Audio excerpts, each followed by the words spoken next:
अथ मंत्रपाठः।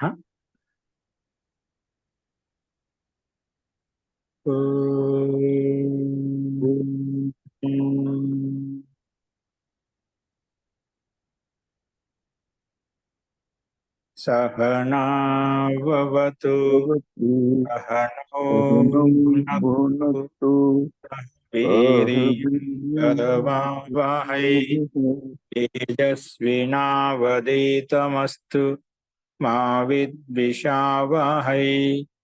ओम शांति शांति शांति।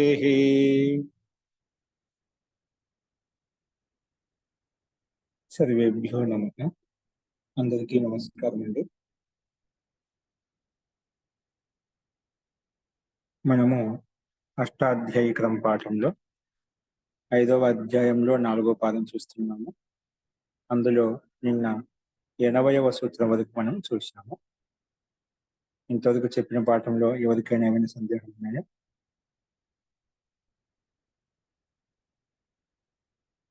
అస్తు ప్రకృతమనుషరామః. చూడండి, 81వ సూత్రం వచ్చేసి అన్వవతప్తాద్ రహసః. అన్వవతప్తాద్ రహసః ఇది మన సూత్రము. పద విభాగం వచ్చేసి అన్వవతప్తాత్ పంచమి విభక్తి ఏకవచనం, రహసః పంచమి విభక్తి ఏకవచనం. సమాసం వచ్చేసి అనుశ్చ అవశ్చ తప్తశ్చ. అనుశ్చ అవశ్చ తప్తశ్చ అన్వవతప్తం. అన్వవతప్తం తస్మాత్ అన్వవతప్తాత్. ఇది సమాహార ద్వంద్వ సమాసం.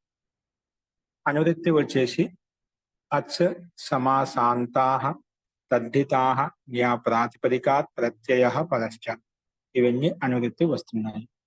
అర్థః అను అవ తప్త ఇత్యేతేభ్యః శబ్దేభ్యః పరో యో రహస్య శబ్దః తదంతాత్ సమాసాంతో అచ్ ప్రత్యయో భవతి. ఏంటి, మన సూత్రంలో ఉండే పదాలు మనం చెప్పుకుంటున్నాం. ఏంటి పదాలు? సూత్రంలో ఉండే పదాలు అను అవ తప్త 3 ఉన్నాయి అన్నమాట. ఇక్కడ అదే అంటున్నాడు, అను అవ తప్త ఇత్యేతేభ్య శబ్ద. ఈ శబ్దాలతోటి ఇత్యేతేభ్య శబ్దేభ్య పరో యో రహస్య శబ్ద. ఈ శబ్దాలు తర్వాత ఏదైతే రహస్య శబ్దం ఉందో అది రహస్య శబ్దాంతం తర్వాత రహస్య శబ్ద తదంతా ఆ తదంత శబ్దం చేత సమాసాంతో అచ్ ప్రత్యయో సమాసాంత అచ్ ప్రత్యయం వస్తుంది. రహస్య శబ్ద తదంతాత్ సమాసాంతో అచ్ ప్రత్యయ భవతి. సమాసాంత అచ్ ప్రత్యయం వస్తుంది ఇప్పుడు చెప్పుకున్నాం. ఉదాహరణకి ఇక్కడ అనుగతం రహః అనురహసం. అనుగతం రహః అనురహసం. అవగతం రహః అవరహసం. అనుగతం రహః అనురహసం అవగతం రహః అవరహసం. అలాగే తప్తం చ తద్ రహశ్చ తప్త రహసం. తప్తం చ తద్ రహశ్చ తప్త రహసం. తప్త రహసం. ఈ రకంగా మనకు 3 ఉదాహరణలు కనిపిస్తున్నాయి. మనకు అనుపూర్వంలో ఉన్నటువంటి రహస్య శబ్దాంతం కాబట్టి అనురహస్ అనే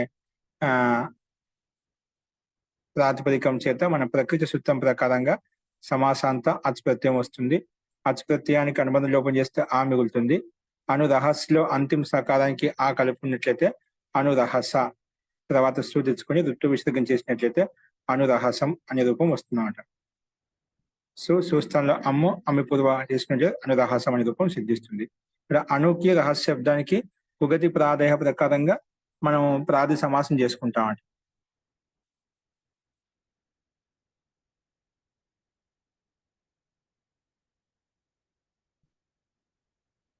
ఇక్కడ అనురహసం అంటే అర్థం ఇచ్చి ఏకాంత దేశకో ప్రాప్తి, అంటే ఏకాంత దేశాన్ని పొందినటువంటి వారు. అవరహసం ఏకాంత దేశకో ప్రాప్తి, అదే అర్థము. తప్త రహసం అత్యంత ఏకాంతమే. తప్త రహసం ఇంకా అత్యంత ఏకాంతం, ఇక్కడ ఏమి కూడా లేదు. అలాగే ఏకాంత అర్థంలో ఇక్కడ మనకు రహస్యాత్మకంగా అంటే ఏకాంతంగా అనే అర్థంలో మనకు ఇక్కడ ఉదాహరణ చూపించబడ్డాయి. అస్తు తప్త రహస్యంలో విశేషణం విశేష్యేన బహుళం ప్రకారం సమాసం అయిపోయిందంట. తప్త రహస్యం అనేది విశేషణం విశేషణ బహుళం అనే సూత్రం ప్రకారం సమాసమైంది. అస్తు అది ఇక్కడ సంకేతం ద్వారా మనకు చెప్పబడింది. ఈ రకంగా మనకు అన్నిట్లలో సమాసాంత ఆస్పత్తి తెచ్చుకొని అను అవ తప్త పురంలో ఉన్నటువంటి పురం నుండి దాని తర్వాత రహస్యబ్దం ఉన్నట్లయితే మనకు ఈ రూపం సిద్ధిస్తుంది సమాసాంత ఆస్పత్తి ద్వారా. అది మనం చూసాం. నెక్స్ట్ చూడండి, ప్రతే రురసహ సప్తమి స్థాత్. ప్రతే పంచమీ విభక్తి ఏకవచనం, ఉరసహ పంచమీ విభక్తి ఏకవచనం, సప్తమి స్థాత్ పంచమీ విభక్తి ఏకవచనం.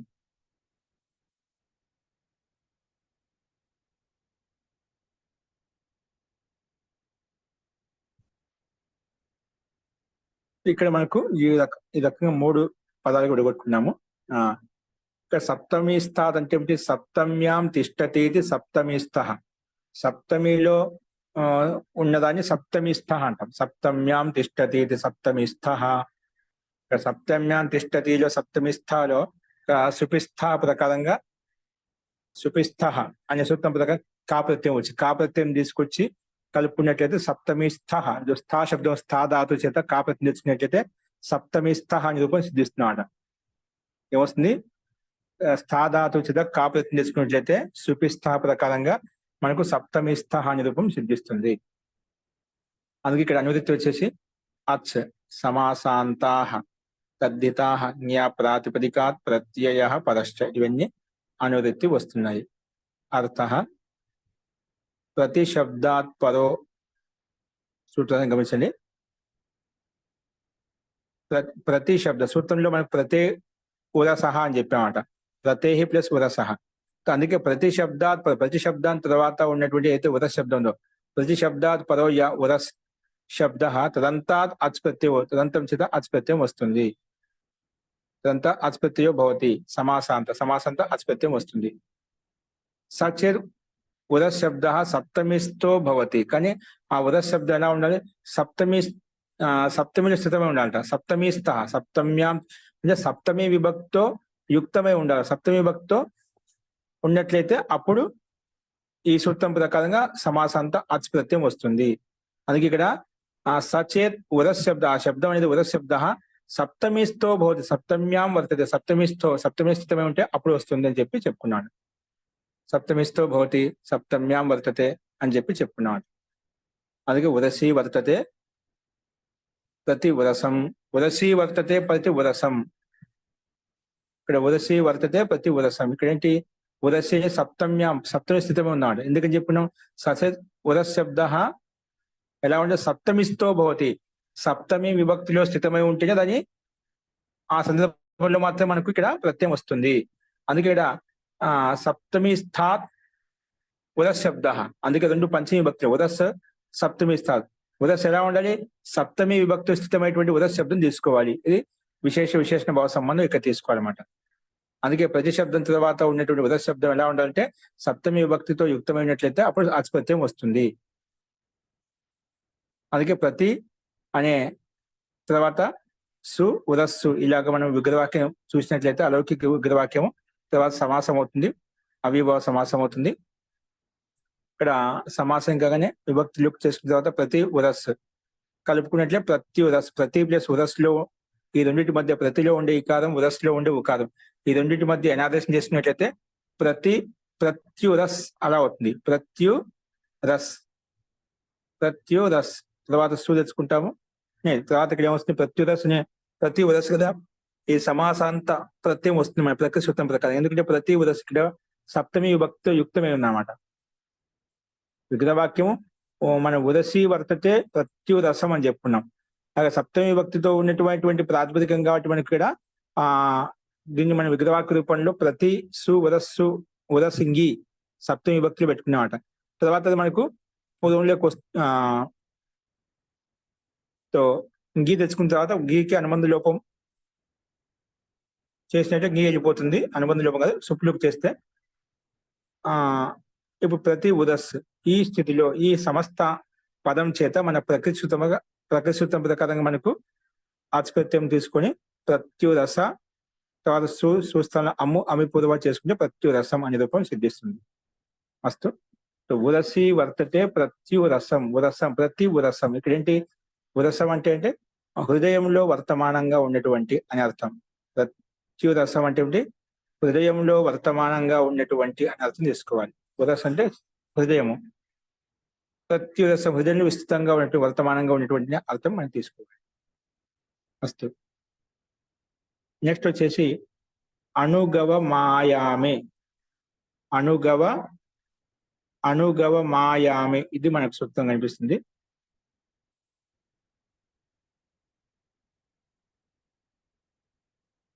అనుగవ మాయామే, అనుగవం ప్రథమ విభక్తి ఏకవచనం, ఆయామే సప్తమి విభక్తి ఏకవచనం. అనువృత్తి వచ్చేసి అత్స్ సమాసాంతాః తద్దితాః జ్ఞా ప్రాతిపదికాత్ ప్రత్యయః పరశ్చ, ఇవన్నీ అనువృత్తి వస్తున్నాయి. అర్థః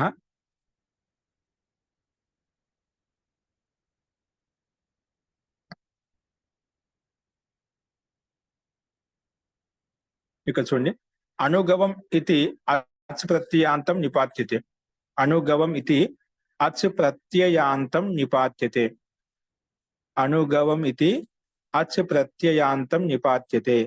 ఎప్పుడు ఆయామే అభిధేయే, ఆయామ అర్థం అభిధేయాత్మకంగా ఉన్నట్లయితే ఇక్కడ అచ్ ప్రత్యాంతం నిపాతం చేయబడుతున్నమాట. అనుగవ మాయామే సూత్రంలో అనుగవం ఇది అచ్ ప్రత్యాంత, అనుగవంలో మనకు రూపం శబ్దం అయితే ఉందో అది అచ్ ప్రత్యయం ద్వారా తయారు చేయబడింది, నిపాతం ద్వారా తయారు చేయబడింది అనమాట. అచ్ ప్రత్యయాంతం నిపాత్యతే. ఎప్పుడు ఆయామే అభిధేయే, ఆయామ అర్థం అభిధేయాత్మకంగా ఉన్నట్లయితే అచ్ ప్రత్యయం తీసుకొచ్చి మనకు అనుగవ అనుగో వస్తుంది, గో శబ్దము. తర్వాత ఓకే అవ ఆదేశం వస్తున్నట్టు అచ్ ప్రత్యయం వచ్చిన తర్వాత అనుగవం అయిపోయింది. అనుగవ సు అమ్ము అమి పూర్వ ప్రకారంగా అనుగవం యానం అనే రూపం వస్తుందన్నమాట. ఇక్కడ అనుగవ శబ్దం అచ్ ప్రత్యాంత, ఆయామ అంటే లంబాయి అంటే పొడవు, అలాంటి అర్థం అభిధేయాత్మకంగా ఉన్నట్లయితే, పొడవు అర్థంలో వచ్చినట్లయితే, పొడవు అనే అర్థాన్ని చెప్పినట్లయితే అప్పుడు ఇక్కడ ఈ సూత్రం ప్రకారంగా అది నిపాతం చేయబడుతుంది.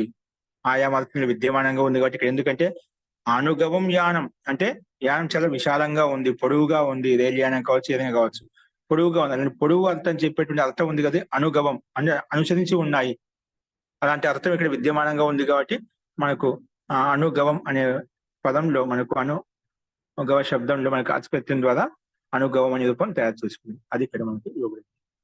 అను గు శబ్దం మామూలుగా ఏంటి, అను శబ్దం అను పూర్వ గు శబ్దం అన్నమాట. ఇక్కడ యస్య చాయామః అనే సూత్రం ప్రకారంగా ఆయామ అర్థం విద్యమానంగా ఉంది కాబట్టి మన ఇక్కడ ఇచ్చినటువంటి యస్య చాయామః ప్రకారంగా సమాసం అవుతుంది. సమాసమగానే ఓర్ గుణ ప్రకారంగా ఇక్కడ ఓర్ గుణ ఊర్ణాంత సంఘర్ష గుణభవతి. అనుగులో ఉండే ఉకారం ఏమవుతుంది, ఓ అయిపోతుంది, గో అయిపోయింది అన్నమాట. గో అయిపోయిన తర్వాత ఇక్కడ మన అచ్ప్రత్యయం వచ్చింది కదా, మన ప్రకృతి సూత్రం ప్రకారం అచ్ప్రత్యాంతం సమాసాంత అచ్ ప్రత్యయం వచ్చింది కాబట్టి అచ్చుకు అనుమతి ఆ మిగిలింది. ఇప్పుడు ఈ స్థితిలో మనం ఓ గుణం చేసాం కదా, ఓ ఉంది, అందుకే ఏచోయ వాయావహ ప్రకారం ఆ ఆదేశం వస్తుందన్నమాట. అనుగవ్ అయిపోతుంది. అనుగవ్ ప్లస్ పక్కన అచ్చు కలిపి అనుగవ తర్వాత సుస్థానం అమ్ము అమ్మి పొదువ చేసుకున్నట్లయితే అనుగవం అనే రూపం సిద్ధిస్తున్నాడు. అస్తు నెక్స్ట్ చూడండి, ద్విస్తావా త్రిస్తావా వేది, ద్విస్తావా త్రిస్తావా వేది. ద్విస్తావా ప్రథమ విభక్తి ఏకవచనం, త్రిస్తావా ప్రథమ విభక్తి ఏకవచనం, వేది ప్రథమ విభక్తి ఏకవచనం. అనువృత్తి వచ్చేసి అచ్ సమాసాంతాః తద్దితాః జ్ఞా ప్రాతిపదికాత్ ప్రత్యయః పరశ్చ. అర్థః ద్విస్తావా త్రిస్తావా ఇది నిపాత్యేతే, ఈ రెండు శబ్దాలు నిపాతం ద్వారా చేయబడినాయంట. ఎప్పుడు వేది అర్థం వేదిశ్చేత్ అవిధేయా భవతి. ఇక్కడ మనకు సూత్రంలో ఇచ్చినటువంటి పదాలు ఏవైతే ఉన్నాయో ద్విస్తావా త్రిస్తావా ఈ రెండు పదాలు కూడా నిపాతనం ద్వారా తీసుకోబడ్డాయి. నిపాత్యేతే వేదిశ్చేత్ అవిధేయా భవతి అంటే ద్విస్తావతి త్రిస్తావతి ఇత్యేతాభ్యాం శబ్దాభ్యాం. మూల శబ్దం ద్విస్తావతి త్రిస్తావతి మూల శబ్దాలు అన్నమాట. ద్విస్తావతి త్రిస్తావతి ఇత్యేతాభ్యాం శబ్దాభ్యాం రెండు శబ్దముల చేత అచ్ ప్రత్యయ, అచ్ ప్రత్యయం వస్తుంది. టీ లోపం వస్తుంది. సమాసాశ్చ నిపాత్యతే, సమాసశ్చ నిపాత్యతే, సమాసము నిపాతం చేయబడుతుంది. కాబట్టి ఇక్కడ మనకు ద్విస్తావతి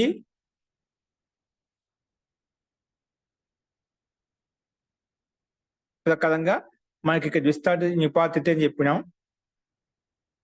ఇక్కడ అచ్పత్తి నిపాతం చేయబడిన అచ్పత్తి ఎప్పుడైతే వస్తుందో ద్విస్తావతి త్రిస్తావతిలో టీ భావం లోపిస్తుంది, అంటే దీర్ఘ ఈకారం లోపిస్తున్నాం. అవి ద్విస్తావత్ త్రిస్తావత్ అయిపోతుంది. పక్కన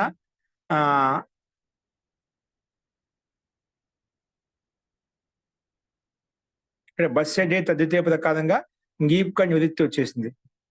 అస్తు అలాగే వెళ్ళిపోయింది. ద్విస్తావతిలో అంతిమ ఈకారం వెళ్ళిపోయింది. ద్విస్తావత్ త్రిస్తావత్, ఇక్కడ అంతిమ ఆకారం కలిపినట్టు ద్విస్తావత త్రిస్తావత అలా వస్తుంది. ద్విస్తావత త్రిస్తావత.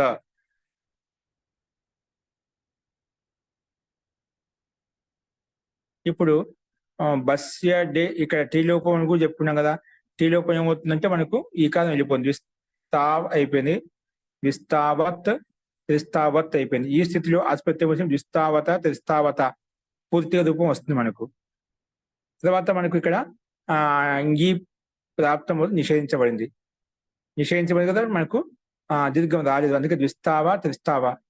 ఇక్కడ బహువచనంలో జస్ట్ చేసుకుని జస్తాన్లో అమ్మి పొదువా చేసుకున్నట్లే ద్విస్తావహ ద్విస్తావాహ త్రిస్తావాహ అనే రూపం మనకు సిద్ధిస్తుంది అన్నమాట. यज्ञ में जितनी वेदी होती है विकृत याग में यदि उससे दुगुनी या तिगुनी वेदी बनाई जाए तो उसे द्विस्तावा वेदी ही त्रिस्तावा वेदी ही कहेंगे. అంటే యజ్ఞంలో जितनी వేది హోతి, ఎన్నైతే వేది అంటే యజ్ఞ వేదికలు ఉంటాయో వికృతి యాగంలో ఒకవేళ దానికంటే రెండింతలు లేదా మూడింతలు మనం వేది తయారు చేసినట్లయితే, యజ్ఞంలో ఎన్నైతే వేదికలు ఉన్నాయో యజ్ఞ వేదికలు ఉన్నాయో అందులో వికృత యాగంలో ఒకవేళ రెండింతలు మూడింతలు మనం తయారు చేసామనుకోండి, దాన్ని రెండింతలు చేస్తే ద్విస్తావా అంటాము. యజ్ఞకుండాన్ని ఏదైతే ఉందో దానికంటే రెండింతలు ఎక్కువ. త్రిస్తావా ఏదైతే ఉందో దానికంటే మూడింతలు ఎక్కువ చేసాము కదా, త్రిస్తావా అని చెప్పి పిలుచుకుంటామంట. ద్విస్తావా త్రిస్తావా శబ్దాల యొక్క ప్రయోగం ఎక్కువగా యజ్ఞాది సంబంధి బ్రాహ్మణ కర్మకాండంలో ఈ పదజాలం ఉపయోగించబడుతున్నమాట. ద్విస్తావా వేది, త్రిస్తావా వేది అంటే రెండింతలు ఎక్కువగా ఉన్నట్టు వేది నిర్మాణం, యజ్ఞ నిర్మాణం, ఓకేనా, యజ్ఞ మండప నిర్మాణం అన్నమాట. అలాగా అస్తు ఈ రకంగా మనకు రెండు ఉదాహరణలు కనిపిస్తున్నాయి. మహోదయ, ఇక్కడ ద్విస్తావ అంటే టాప్ వస్తుందా స్త్రీలింగం? టాప్ వేసుకోవాలండి, అదే బహువచనం. ఇంకా ఎందుకు వేది శబ్దం ఇస్తే ఉంది అది చూస్తున్నాను. కరెక్ట్. మనం ద్విస్తావ అకాలంతం కానీ అజాతి దష్టా ప్రకారంగా టాప్ తెచ్చుకుని టాప్ గా దీర్ఘం చేసుకున్నట్లయితే ద్విస్తావా వస్తున్నమాట. తర్వాత సులోకం చేసుకుంటాం హల్గి అవిధి ప్రకారంగా. ఠీక్ అండి. మనకి ఇక్కడ మనకు జస్ట్ కాదు, బహువచనం కాదు, మూడు వేది శబ్దం ఉంది మనకు. కాబట్టి స్త్రీలింగాన్ని టాప్ తెచ్చుకొని టాప్ కనుమతి లోపం చేసుకుని సవంతిక సంధి చేసుకుంటే ద్విస్తావా త్రిస్తావా అనే రూపాలు సిద్ధిస్తాయి. అది ఇక్కడ మనం చేసుకోవాలి. నెక్స్ట్ చూడండి, ఉపసర్గాత్ అధ్వనః. ఉపసర్గాత్ అధ్వనః. ఉపసర్గాత్ పంచమీ విభక్తి ఏకవచనం, అధ్వనః పంచమీ విభక్తి ఏకవచనం. అనువృత్తి వచ్చేసి అచ్, సమాసాంతాః, తద్దితాః, జ్ఞా ప్రాతిపదికాత్ ప్రత్యయః పరశ్చ, ఇవన్నీ అనువృత్తి వస్తున్నాయి. అర్థః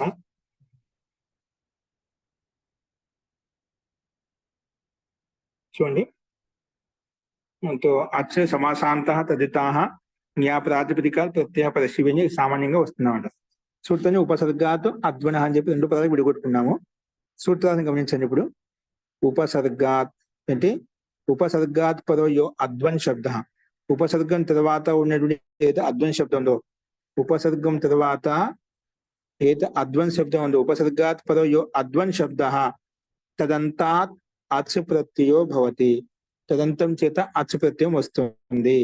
ఏది సమాసాంత అచ్ ప్రత్యయం వస్తుంది. ఉపసర్గం తర్వాత ఏది అద్వన్ శబ్దం ఉందో అలాంటి అద్వన్ శబ్దాంతం చేత అచ్ ప్రత్యయం వస్తుంది. సమాసాంత అచ్ ప్రత్యయం వస్తుంది అని చెప్పి ఇక్కడ మనకు కనిపిస్తుంది అన్నమాట.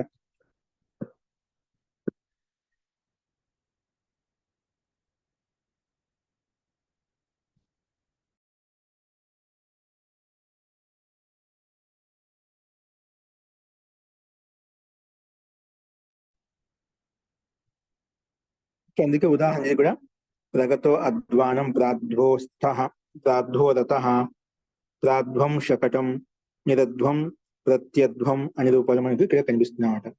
అంటే ఉపసర్గం తర్వాత ఉన్నటువంటి అధ్వన్ శబ్దం ఏదైతే ఉందో తదంత ప్రాతిపదికం చేత సమాసాంత అచ్ ప్రత్యయం తెచ్చుకున్నాము. అందుకే ఇక్కడ ప్రాధ్వో రత ప్రాధ్వం రథం శకటం నిరధ్వం ప్రత్యధ్వం లాగా మనకు ఉదాహరణలు కనిపిస్తున్నాయి. మనం ఉదాహరణ గమనించినట్లయితే ఇక్కడ ప్రాపూర్వక గత ప్రగత శబ్దం తీసుకున్నాం ఇక్కడ. కాబట్టి ప్రాపూర్వక అద్వన్ శబ్దం ఏంటి? ప్రాపూర్వక ఎందుకు ఉపసర్గాత్ యో అద్వన్ శబ్ద. ఉపసర్గం ఏంటి ఇక్కడ? ప్రా ఉపసర్గం. విగ్రహంలో ప్రగత అని చెప్పుకున్నాం అక్కడ మనము. సో ప్రగత అధ్వానం ప్రాధ్వో అని చెప్పుకున్నాం. ప్రాధ్వం రత. ఉపసర్గం తర్వాత ఉండే ఏదైతే అధ్వన్ శబ్దం ఉందో అలాంటి అదంతా శబ్దం చేసి సమాసాంత అచ్పత్తిని తెచ్చుకుంటామట. అందుకే ప్రా ప్లస్ అధ్వన్ కాబట్టి ప్రాధ్వన్ అయిపోయిందన్నమాట. ప్రాధ్వన్ తర్వాత అచ్పత్యం కలుపుకొని ప్రాధ్వన సు అమ్ము అమిపుర్వ ప్రాధ్వనం అలాగ రూపం తయారు చేసుకోవాలి. కింద సంకేతాలు ఇచ్చారు. ప్రా అధ్వన్ అచ్. ఈ స్థితిలో టీ భాగం లోపం చేసుకుంటాం. అధ్వన్లో అనుభాగం లోపిస్తున్నాం. ప్రాధ్వ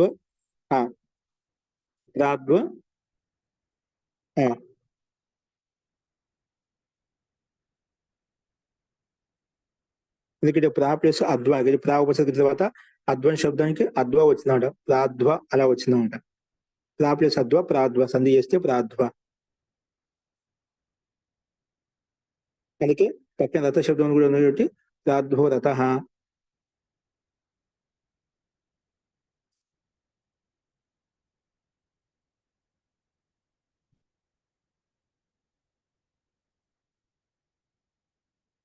ఇంకా సామాన్యంగా సు తెచ్చుకొని మనము ప్రాధ్వ శబ్దం ఎలాగో తయారైంది. ప్రా ప్లస్ అధ్వ, అధ్వంలో టీబాన్ లోపిస్తుంది. టీబాన్ లోపి అధ్వ తర్వాత సమాసంతా ఆ ప్రత్యయం కలిపినట్టయితే ప్రాధ్వ. సు తెచ్చుకుని విసర్గం చేసుకుంటాం. ప్రాధ్వ. అలాగే ప్రాధ్వం శకటం నిరధ్వం నిరు ఉపసర్గం పెట్టినట్లయితే నిరు ఉపసర్గపూర్వక అధ్వన్ శబ్దము. అలాగే ప్రత్యధ్వం ప్రతి ఉపసర్గపూర్వక అధ్వన్ శబ్దము. ఇక్కడ ఇదే విధంగా అర్థం చేసుకోవాలి. ప్రత్యధ్వం ప్రతి అధ్వం ప్రత్యధ్వం నిర అధ్వం నిరధ్వం ఈ రకం కలిపి మనం సమస్త పదం తీసుకున్నాము. అస్తు గతిశీల రథ అంటే ప్రాధ్వో రథ అంటే గతిశీలమైనటువంటి రథము. నిరధ్వం మార్గం చేత వెళ్తున్న మార్గం నుంచి బయలుదేరినటువంటి వాహనము. మార్గం చేత బయలుదేరినటువంటి ఏదైనా పదార్థ విశేష రథము ఏదైనా కావచ్చు. నేనంటే మార్గం నుంచి బయలుదేరుతూ ఉన్నటువంటి ఆ సందర్భాన్ని ఇక్కడ నిరధ్వం అని చెప్పినట్టుగా చెప్పుకున్నాం. ఇక్కడ దాటిపోతున్నారు, వెళ్ళిపోతున్నారు అనే అర్థంలో ఇక్కడ నిరధ్వం శబ్దం ఉపయోగిస్తాము. అస్తు నెక్స్ట్ చూడండి. తత్పురుషస్యాంగులే సంఖ్యా వ్యయాదే. తత్పురుషస్యాంగులే సంఖ్యా వ్యయాదే. తత్పురుషస్య షష్ఠీ విభక్తి ఏకవచనం, అంగులే షష్ఠీ విభక్తి ఏకవచనం, సంఖ్యా వ్యయాదే షష్ఠీ విభక్తి ఏకవచనం. 3 పదాలు ఇక్కడ మనకు స్పష్టంగా కనిపిస్తున్నాయి. సమాసం వచ్చేసి సంఖ్యాచ అవ్యయం చ సంఖ్యావ్యయం, సంఖ్యాచ అవ్యయం చ సంఖ్యావ్యయం, సంఖ్యావ్యయం ఆది యస్య స సంఖ్యావ్యయాది, స సంఖ్యావ్యయాది, తస్య సంఖ్యావ్యయాదే, తస్య సంఖ్యావ్యయాదే.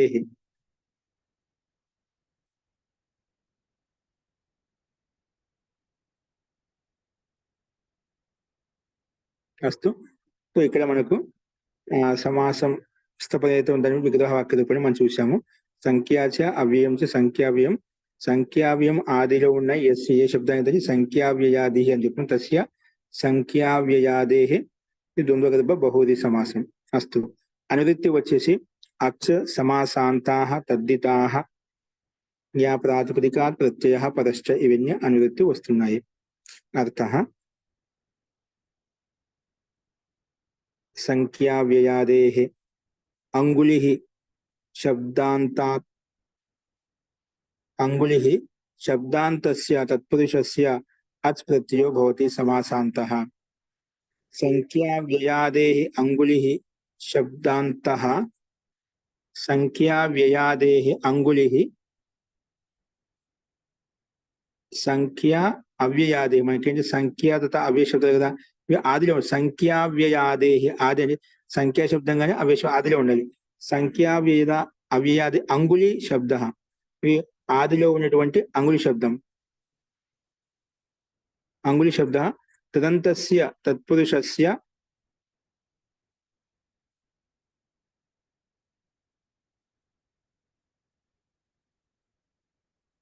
అంగుళి శబ్దాంతస్య తత్పురుషస్య అంగుళి శబ్దం అంతిమంలో ఉన్నటువంటి తత్పురుష సమాసానికి అచ్ ప్రత్యయో భవతి సమాసాంతః. అచ్ ప్రత్యయం వస్తుంది, సమాసాంత అచ్ ప్రత్యయం వస్తుంది చెప్పి ఇక్కడ చెప్పుకున్నాము.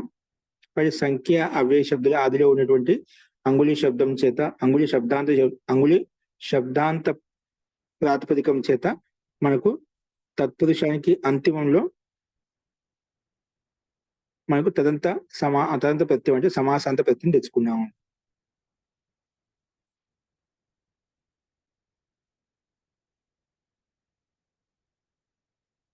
ఫస్ట్ అందుకే ఇక్కడ సమాసాంత అచ్ ప్రత్యయ భవతి అని చెప్పి చెప్పుకున్నాం. ఉదాహరణ ద్వే అంగుళి ప్రమాణం అస్య ద్వ్యంగుళం త్రియంగుళం. ద్వే అంగుళి ప్రమాణం అస్య ద్వ్యంగుళం త్రియంగుళం. అలాగే నిర్గతం అంగుళిభ్య నిరంగుళం అత్యంగుళం. నిర్గతం అంగుళిభ్య నిరంగుళం అత్యంగుళం. ఈ రకంగా మనకు ఉదాహరణలు ఇక్కడ కనిపిస్తున్నాయన్నమాట. అన్నిట్లలో సంఖ్య అలాగే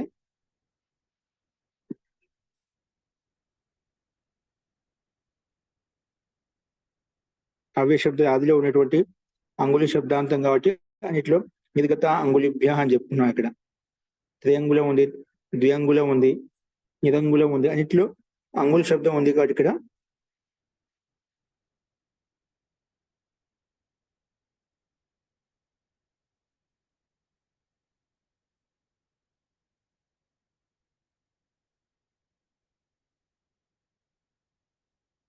అస్తు అన్నిట్లో సమాసంత ప్రయత్నం చేసుకుని మనం ఇక్కడ ద్వి అంగుళ త్రి అంగుళ ఇక్కడ మటుకు ముందుగా యనాదేశం అవుతుంది. త్రియంగుళ ద్వ్యంగుళ తర్వాత మనకు మన ప్రకృతి సూత్రం సమాసం అంత అత్పత్తి వచ్చిన తర్వాత పూర్వంలో ఉండే అక్కడ లోపం చేసుకుని దాన్ని కలుపుకున్నట్లయితే ద్వ్యంగుళ సు అమ్ము అమ్మి పూర్వం చేసుకున్నట్లయితే ద్వ్యంగుళం త్రియంగుళం అనే రూపాలు మనకు ఇక్కడ సిద్ధిస్తాయి అన్నమాట.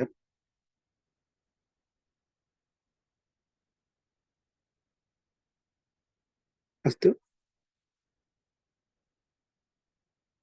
నిరంగుళం అత్యంగుళంలో నీరు ఉపసర్గం కనిపిస్తుంది, అతి ఉపసర్గం కనిపిస్తుంది.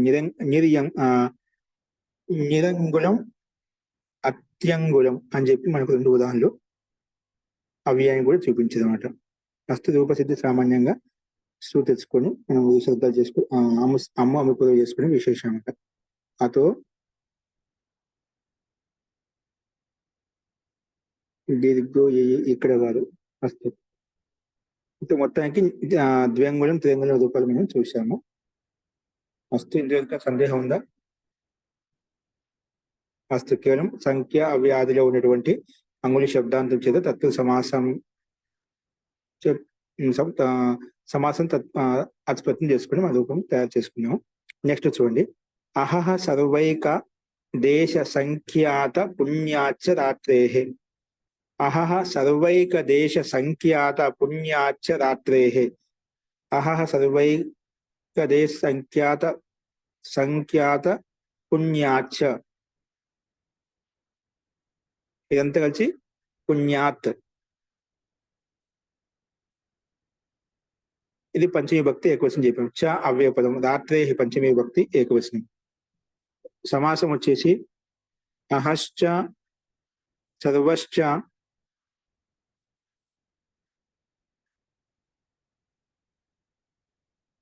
ఏకాదేశశ్చ, సంఖ్యాతశ్చ, పన్యశ్చ ఇది పన్యం. మనం మొత్తం కలుపుకుంటే అహ సర్వైకదే సంఖ్యాత పన్యం తస్మాత్ పన్యాత్. ఇది సమాహార ద్వంద్వ సమాసం అవుతుంది. అనువృత్తి వచ్చేసి తత్పురుషస్య సంఖ్యా వ్యయాదేహి అచ్ సమాసాంతాః తద్దితాః జ్ఞా ప్రాతిపదికాత్ ప్రత్యయః పదశ్చ. అర్థః అహన్ సూత్రం నుండి పదాలు తీసుకుంటాం. ముందుగా అర్థాన్ని గమనించండి. సూత్రం నుండి అహన్ సర్వన్, అహన్ సర్వన్, అహన్ సర్వ ఏకదేశ సంఖ్యాత పుణ్య పుణ్య సంఖ్య అవ్యయ ఇత్యేతేభ్యః పదో. ఈ శబ్దాలకు పరంగా ఏముండాలట? యో రాత్రి శబ్ద తదంతాత్ తత్పురుషాత్ అచ్ ప్రత్యయో భవతి సమాసాంతః. తో ఇక్కడ ఉన్నటువంటి అహన్ సర్వ ఏకదేశ శబ్దాలు ఏవైతే ఉన్నాయో ఈ శబ్దాల తర్వాత ఒకవేళ రాత్రి శబ్దం ఉన్నట్లయితే రాత్రి శబ్దాంత ప్రాతిపదికం చేత ఇక్కడ మనం సూత్రం ప్రకారం అచ్చు తెచ్చుకుంటాము.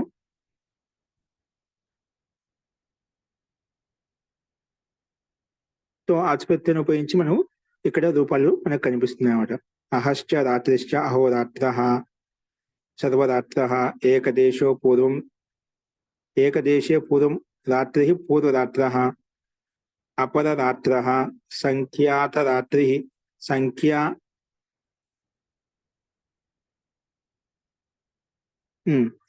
సంఖ్యాతరాత్రః. ఇక్కడ పుణ్యశబ్దానికి పుణ్యరాత్రికి ఉదాహరణ పుణ్యరాత్రః. ఈ రకంగా మనకు ఉదాహరణలు సంఖ్యాతరాత్రః, పుణ్యరాత్రి, అలాగే సంఖ్యా వ్యయాదేహి ప్రకారంగా ద్వే రాత్రి సమాహరిత ద్విరాత్ర, రెండో రాత్రి సమాహరితమైనప్పుడు ద్విరాత్రః అని చెప్పుకుంటామట. అలాగే త్రిరాత్రః, ద్విరాత్రః త్రిరాత్రః. అలాగే అతిక్రాంతో రాత్రిం అతిరాత్రః లేదా నీరాత్రః. అతిక్రాంతో రాత్రిం అతిరాత్రః నీరాత్రః అని చెప్పి మనకి ఇక్కడ ఉదాహరణలు కనిపిస్తున్నాయి. మొత్తానికి మనకు అహన్ సూత్రార్థం ఇచ్చినటువంటి అహన్ సర్వ ఏకదేశ ఈ శబ్దాల తర్వాత ఏదైతే రాత్రి శబ్దం ఉంటుందో అది రాత్రి శబ్దాంత ప్రాతిపదికం చేత సమాసాంత అచ్ప్రత్యయం మనం చూసాం అనమాట. దానికి సంబంధించి ఉదాహరణ ఇక్కడ అహశ్చ రాత్రిశ్చ అహోరాత్ర. ఇక్కడ మధ్యలో విభక్తులు లోపిస్తాయి. అహ రాత్ర తెచ్చుకొని అచ్ప్రత్యయం తెచ్చుకొని దానికంటే ముందుది అకారం లోపింపజేసిన తర్వాత మనం కలుపుకున్నట్లయితే అహోరాత్ర సర్వరాత్ర అనే రూపాలు మనకు సిద్ధిస్తాయి అంట.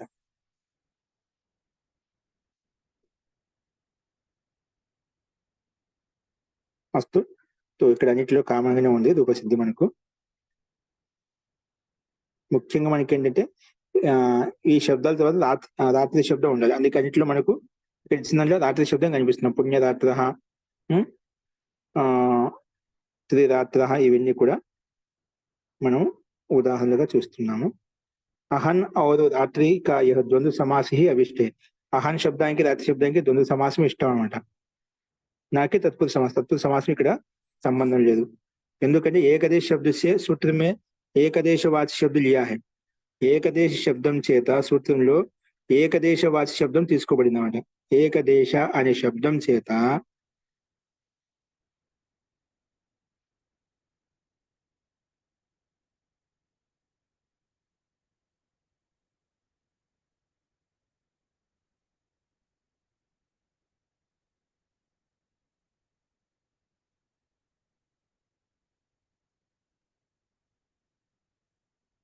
ఇవన్నీ మామూలుగానే ఇచ్చారు ఇక్కడ. అహం రాత్రి అచ్చు శ్లోకం చేసుకుని ఇక్కడ విశేషత్వం ఏంటి? అహ్నో రూబిధౌ అనే వార్తికం ప్రకారం అహ్నో రూబిధౌ అనే వార్తికం ప్రకారంగా నకార స్థానంలో రూ వచ్చింది. రూ వచ్చిన తర్వాత హసిచ ప్రకారంగా మనకు ఊ వస్తుంది. కాబట్టి తర్వాత ఆత్మన ప్రకారం చేసుకుని మనకు ఓకారం వచ్చేస్తుంది అన్నమాట. అందుకే అహ్నో రూబిధౌ అనే సూత్రం వార్తికం చేత నాకు రూ వచ్చిన తర్వాత హసిచ ప్రకారంగా ఉత్పన్నం చేసుకుని అహోరాత్ర అనే రూపం సిద్ధిస్తుంది. అలాగే ద్విరాత్ర, త్రిరాత్ర అని కూడా ఇదే విధంగా మనం అర్థం చేసుకోవాలి. నెక్స్ట్ చూడండి, అహ్నోహ్న ఏతేభ్య. అహ్నః షష్ఠీ విభక్తి ఏకవచనం, అహ్నః ప్రథమ విభక్తి ఏకవచనం, ఏతేభ్య ఇది పంచమ విభక్తి బహువచనం.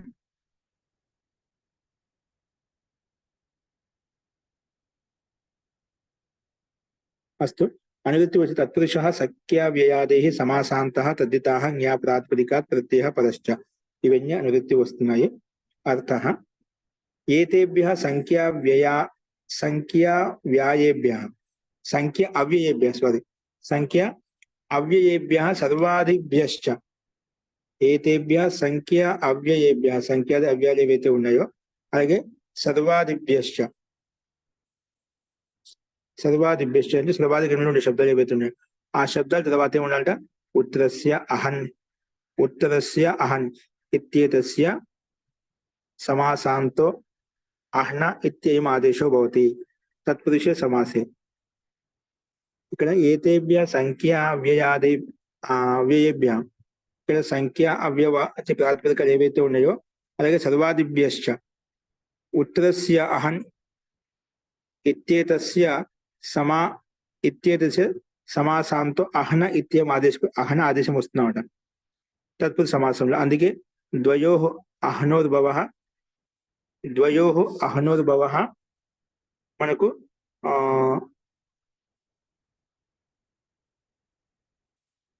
ద్వ్యహ్న వస్తుంది, అలాగే త్రియహ్న వస్తుంది అన్నమాట. ఇక్కడ మనం సమాసాన్ని విగ్రహం ఏదైతే ఉందో దాన్ని పొడిగించామట. అహర అతిక్రాంత అత్యహ్నః, అహర అతిక్రాంతి ఇక్కడ అహన్ ఆదేశం వచ్చిందన్నమాట. అహర అతిక్రాంత అత్యహ్నః, అలాగే నిరహ్నః, పూర్వాహ్నః, సర్వాహ్న కూడా ఇదే విధంగా ఇచ్చారు ఇక్కడ ఉదాహరణ క్రమంగా. సంఖ్యావాచి, అవ్యయవాచి, అలాగే సర్వ ఏకదేశ సంఖ్యాత. ఏంటివి?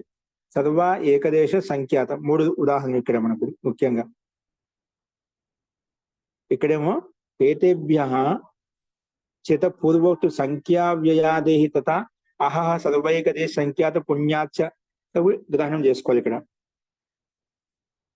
అందుకే గంగా సంఖ్యావాచి, అవ్యయవాచి తథా సర్వ ఏకదేశ సంఖ్యాత और పుణ్య శబ్దం చేత ఉత్తరంగా అహన్ శబ్దం వచ్చిందన్నమాట. అహన్ శబ్ద స్థానంలోనే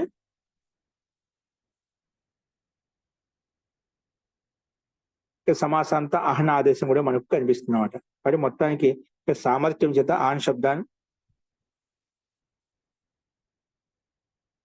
ఇక సామర్థ్య అహన్ శబ్దం అయితే ఉందో అది అహన్ శబ్దం చేత, అహన శబ్దం చేత చేయము. అహన్ శబ్దస్య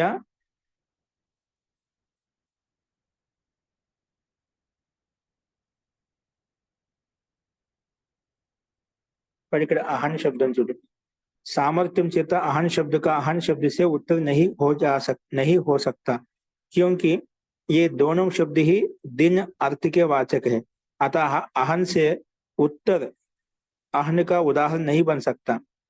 అంటే దినానికి దినం ఏంటి? దినమే అంటేనే మనకు ఒక అర్థం, ఒక సత్తా కనిపిస్తున్నాడు. దానికి దినానికి దినం అంటే అడిగితే దానికి అది నిషేధించబడుతుంది.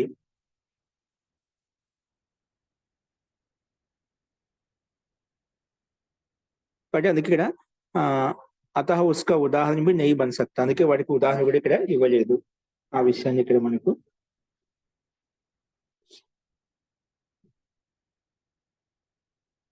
చూసాం. ఇక్కడ పుణ్య శబ్దం చేత ఉత్తరంగా అహన్ కా భీ మన 5-4-90 సూత్రం ప్రకారంగా అది ప్రతిషేధించబడుతుంది. అందుకే ఇక్కడ ఉదాహరణ కూడా మనం ఆ రకంగా తీసుకున్నాము, సామాన్యంగా తీసుకున్నాము అనే అర్థం ఇక్కడ మనకు కనిపిస్తుంది. కాబట్టి మొత్తానికి సూత్రంలో ఉండే ప్రాతిపదికముల చేత సంఖ్యావ్యయాదేహి సంఖ్య ఉన్నట్లయితే, అలాగే అహా సర్వైక దేశ సంఖ్యాత పుణ్యాత్ అనే శబ్దాలు గ్రహించబడుతుంది అని చెప్పుకున్నాము. ఇక్కడ మనకు సంఖ్యావాచి, అవ్యయవాచి, అలాగే సర్వ ఏకదేశ సంఖ్యాత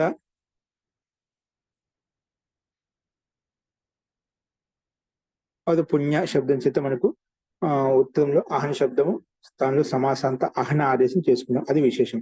సమాసాంత అహన ఆదేశం తీసుకున్నాం కాబట్టి నిదహ్న, సర్వాహ్న, పూర్వాహ్న, అత్యన్న, ద్వ్యహ్న, త్రియహ్న అనే రూపాలు మనకి ఇక్కడ కనిపిస్తున్నాడు. ద్వ్యహ్న, త్రియహ్న. అస్తు, ఈ రకంగా మనం ఈ సూత్రాన్ని మనం చూసాము. నెక్స్ట్ చూడండి, నా సంఖ్యాదేహి నత్వం కూడా పార్వతి గారు. ఏంటండి, ఏంటి లక్ష్మి గారు? నత్వం వచ్చిందా ఇక్కడ? అప్న పూర్వాహ్న అన్నారు కదా. పూర్వాహ్న ఇక్కడ నత్వం వస్తుంది. పూర్వాహ్న ఠీకే, ఇక్కడ నత్వం అటుకుబంధం వివాహ ప్రకారంగా వస్తుంది అన్నమాట.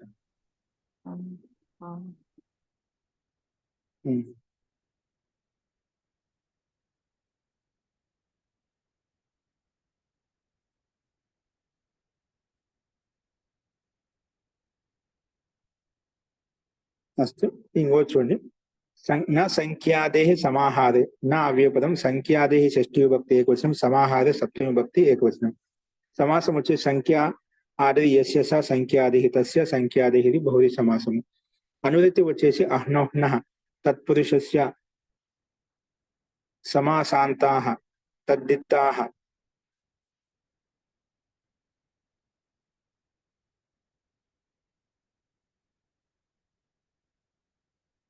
సమాసాంతాః తద్దిత్తాః జ్ఞా ప్రాతిపదికాత్ ప్రత్యయ పరస్య ఇవన్నీ అనువృత్తి వస్తున్నాయి.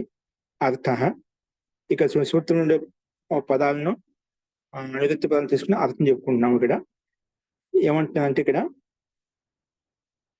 न संख्यादेः समाहारे वर्तमानस्य तत्पुरुषस्य अहन् शब्दस्य अहन् आदेशो न भवति. अहन् शब्दस्य अहन् आदेशो न भवति. संख्यादेः समाहारे वर्तमानस्य तत्पुरुषस्य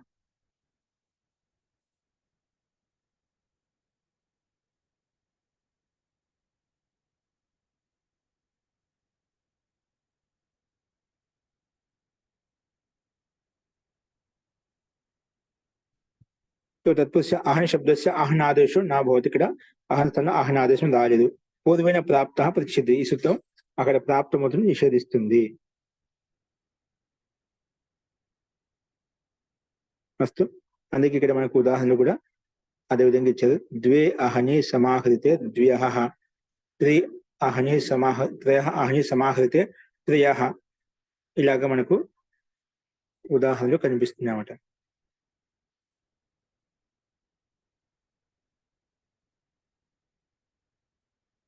संख्या आदिवाय समाहार में वर्तमान तत्पुरुष समास में अहन शब्द का अहन आदेशం వస్తుంది.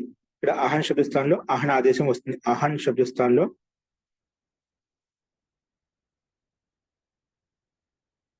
అహహ అనే రూపం ఇక్కడ వస్తుంది. అందుకే అహన్ శబ్ద స్థానం అహన్ ఆదేశం వచ్చింది కాబట్టి ఇక్కడ వర్తమాన తత్పురుష సమాస్ అహన్ శబ్దకు అహన్ ఆదేశం కాలేదన్నమాట. ఎందుకంటే నా అని చెప్పి నిషేధించామన్నమాట.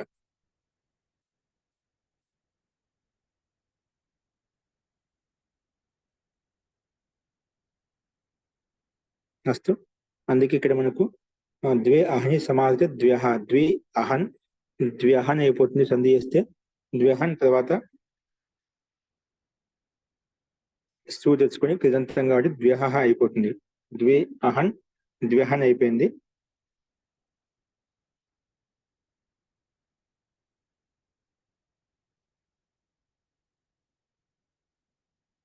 ఇక్కడ అహన్కు అహన్ శబ్దం అహన్ ఆదేశమే కాబట్టి అహన్ శబ్దకు అహన్ ఆదేశము రాలేదు ఇక్కడ. అందుకే పూర్వ సూత్రం చేతనే తత్పురుష సమాసంలో అహన్కు అహన్ ఆదేశం ప్రాప్తం అవుతుంటే సమాహార అర్థంలో కూడా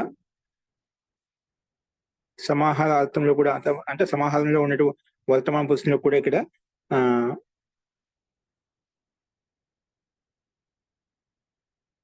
అక్కడ నిషేధించబడింది. వీటి యొక్క రూపాలు మనం ద్వ్యః త్రియః రూపాలు ఏవైతే ఉన్నాయో 2:1:12 ఒకసారి గమనించండి. అక్కడ మనం పూర్తిగా సంపూర్ణ ఒకటో భాగాన్ని చూసాము.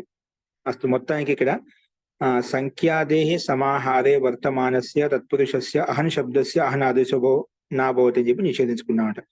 సంఖ్య ఆదిలో ఉన్నటువంటి సమాహారంలో వర్తమానంగా తత్పురుష సమాసం అయితే ఉందో ఆ తత్పురుష సమాసం నుండి అహం శబ్దానికి అహం ఆదేశం రాదు అని చెప్పి నిషేధించుకున్నాం. అస్తు. నెక్స్ట్ చూడండి,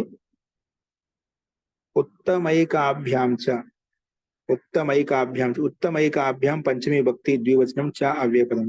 సమాసం వచ్చేసి ఉత్తమశ్చ ఏకాభ్యశ్చ ఉత్తమైకాభ్యః తాభ్యం ఉత్తమైకాభ్యాం ఇది ఇత్యత్ర ఇతరేతర యోగ ద్వంద్వ సమాసం కనిపిస్తుంది. న అహ్నో నః తత్పురుషస్య సమాసాంతాః తద్దితాః జ్ఞాపరాతిపదికా ప్రత్యయః పదశ్చ ఇవన్నీ అనువృత్తి వస్తున్నాయి.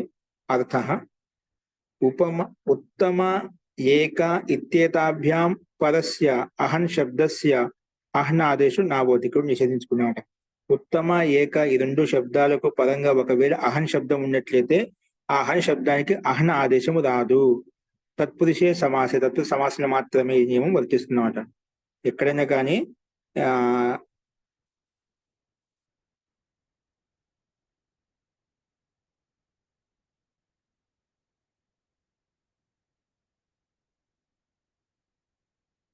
అహం శబ్దం అహనాదేశం రాదని చెప్పి నిషేధించుకున్నాం.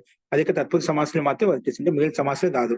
అట్లా ఉత్తమ శబ్దం అత్యంత వాచి, ఉత్తమ శబ్దం అత్యంత వాచి అనమాట.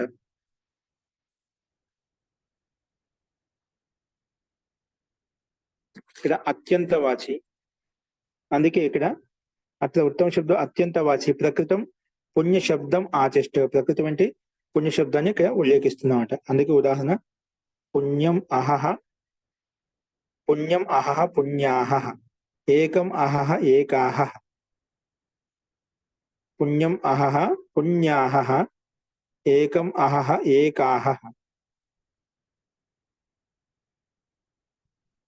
సో అన్నిటిలో మనకి ఇక్కడ సమాసాంత కాదు, ఇక్కడ నిషేధించాం కాబట్టి అహన శబ్దానికి అహన ఆదేశం నిషేధించాం కాబట్టి సామాన్యంగా మనకు ప్రకృతి శబ్దంలో మనకు పుణ్య శబ్దం ఉంది కాబట్టి ఉత్తమ పుణ్య శబ్దం ఆచష్టే. పుణ్యం అహహ పుణ్యాహ, ఏకం అహహ ఏకాహ అని చెప్పి ఇక్కడ మనకు ఉదాహరణలు తీసుకోబడ్డాయి. అందుకే పుణ్య అనే ప్రాతిపదికం తర్వాత అహన శబ్దం ఉన్నట్లయితే సో అహన కటివాళ్ళు పుణ్యాహ అలా ఉంటుంది. తర్వాత అచ్చుపెట్టే కలుపుకున్నట్లయితే మనకు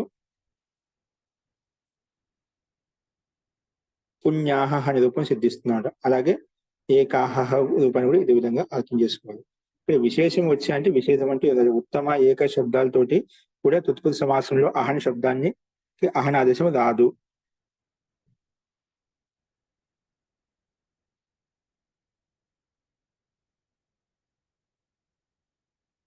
అందుకే ఇక్కడ మనకి ఈ ఉదాహరణలు మనకు కనిపిస్తున్నాయి.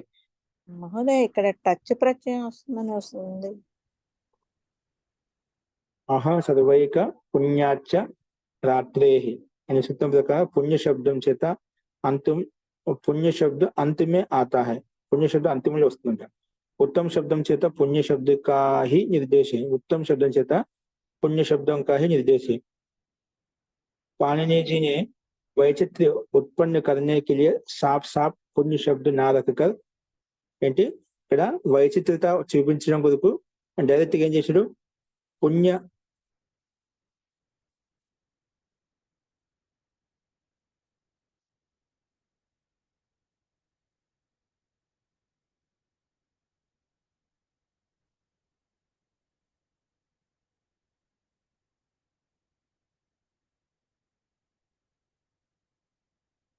విశేషణ విశేషణ బహుళం. ఇక సమాసం పూర్వకాలిక సర్వజగత్ అనే సూత్రం ప్రకారంగా ఇక్కడ కూడా మనకు సమాసం ఇది ద్వారా వస్తుందన్నమాట. కానీ మనకు మొత్తానికి పుణ్య శబ్దం చేత అంతిమలో వస్తుంది. పుణ్య శబ్ద అంతిమే ఆతా హై.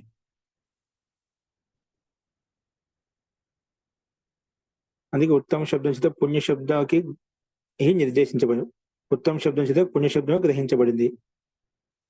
కాబట్టి ఇక్కడ మనకు ఈ ఉదాహరణ మనం చూసినాము. పుణ్యాహ ఏకాహ. మీరు రాజా సఖిభ్యష్ట అంటున్నారు అంటే ఈ సూత్రం ప్రకారం మనకు రాలేదు కాబట్టి ఆ టచ్ ప్రత్యయం యథాపద టచ్ ప్రత్యయం అంటున్నారు మీరు, అంతే కదా. ఇక్కడ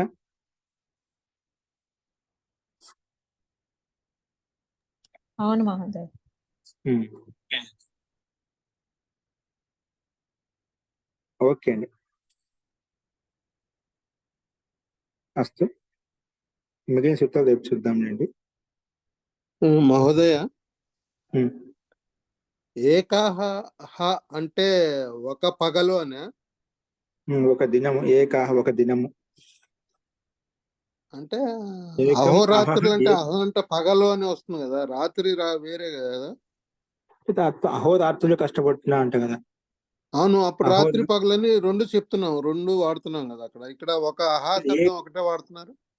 అందుకే ఏకాహ అంటే ఒక రోజు, అంటే ఒక దినము, అంటే దినవాచక శబ్దం. అహ అంటే దినవాచక శబ్దం. ఏది ఏక దినం అంటే దినం అంటే ఇక్కడ ఆ దినానికి తీసుకోవాలి. అందుకే దిన శబ్దం యాడ్ చేశాం కదా. దినం అంటే మొత్తాన్ని మనం ఎక్కువగా పగటి ప్రకాశ స్థితి అయితే ఉందని దేనికి చెప్పుకుంటామట. కానీ సామాన్య దినం అంటే మొత్తం 24 గంటలు కదా అని చెప్పి 24 గంటలుగా అట్లా కాకుండా అదే ఇక్కడ మామూలుగా ఇది వాడుకలో బాగా ఉంది కదా, సప్తాహం జరుగుతోంది అని అంటారు. ఇది ఆ పదం అనేది బాగా సప్తాహం వాడుకలో ఇక్కడ ఉంది. అంటే ఉంది. 7 పగళ్ళు జరుగుతాయని అర్థమా, లేకపోతే 7 రోజులు జరుగుతాయని అర్థమా, అసలు ఏంటది? భాగవత సప్తాహం అని అంటారు, అది ఎక్కువ ప్రాచుర్యంలో ఉంది.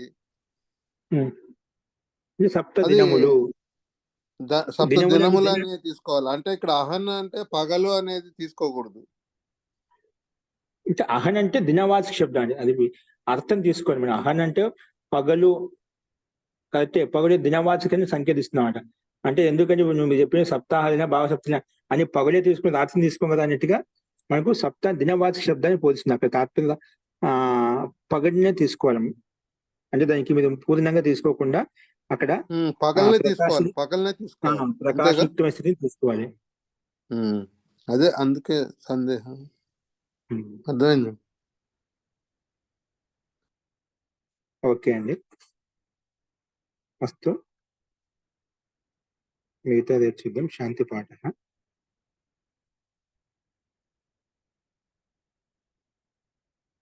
ఓం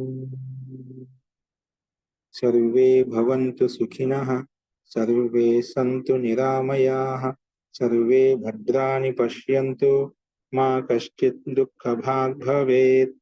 ఓం